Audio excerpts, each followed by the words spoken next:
Cyber bullying এর ব্যাপারটা আমি প্রথম থেকেই ফেস করছি এবং এখনো এটা ফেস করছি। আমাদের নীতিমালা এখনো কোনো একটা প্রয়োগ হয়নি। সাইবার বুলিং কমিটি গঠন হয়েছে যে সেলটা, সেখানে কোনো নীতিমালা নাই। এটা হতাশাজনক, যার কারণে কিন্তু আমাদের নারী শিক্ষার্থীদের অংশগ্রহণ অনেকাংশে কম। হলে কিন্তু একটা বড় অংশ বিনা প্রতিদ্বন্দ্বিতায় জয়ী হচ্ছে, যেটা কিন্তু আমাদের কাছে অ্যালার্মিং যে তারা প্রতিযোগিতা করতে আর রাজি না এগুলোর ভয়ে, যার কারণে কিন্তু নারী নেতৃত্বের দিকটা অনেকাংশে বাধাপ্রাপ্ত হচ্ছে। আমরা এখনো আশা রাখি এবং প্রশাসনের কাছে এখনো আমাদের দাবি বলতে পারেন যে আমাদের জন্য যেন সেই পরিবেশটা করে দেওয়া হয়, যাতে আমরা মেয়েরাও সবার সাথে তাল মিলে, শুধু মেয়েরা, নারী, পুরুষ, দল মত সবাই যেন নির্বিশেষে সকলের জন্য একটা সমান ফিল থাকে, সকলে মিলে একসাথে যেন নির্বাচনকে উপভোগ করতে পারে। নির্বাচনী যে আমেজটা সেটা কখনোই উপভোগ করতে পারিনি। আর এই রাষ্ট্র নির্বাচনের মধ্য দিয়ে কিন্তু আমরা সেই নির্বাচনী আমেজের মধ্যে প্রবেশ করেছি এবং নিজের যেখানে প্রার্থিতা করছি, ভোটের প্রচার প্রচারণা, এগুলো আমরা আরও বেশি এনজয় করছি। একটা ক্যাম্পাসে উৎসবমুখর পরিবেশ, সবাই সবার কাছে যাচ্ছে, প্লেট দিচ্ছে, ব্যালট নাম্বার চাচ্ছে।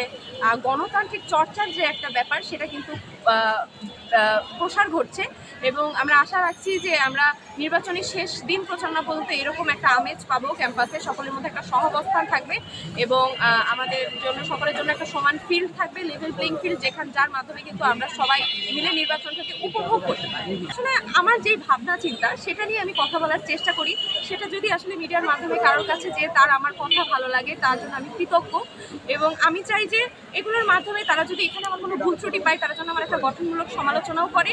আমি সেখান থেকে শিক্ষা নিয়ে আমি আরও ভালো কাজ করতে চাই। আমি যে ভালো কাজ করতে চাই, শিক্ষার্থীদের নিয়ে কাজ করতে চাই, এর মাধ্যমে তারা যেন আমার বার্তাগুলো পায় এবং তারা আমার কাছ থেকে কী চায় সেগুলো যেন তারা আমার কাছে পৌঁছাতে পারে। তাহলে হয়তো প্রচার প্রসারের মাধ্যমে এবং সবাইকে সাথে নিয়ে আমি কাজ করতে পারবো। শিক্ষার্থী, বিশ্ববিদ্যালয়ের শিক্ষার্থী হিসেবে আমরা সকলে শৃঙ্খলার জিনিসটা যদি নিজেরা মেনটেন করি, কেউ কারোর প্রতি কাদা ছড়াছড়ি জিনিসটা আসবে না।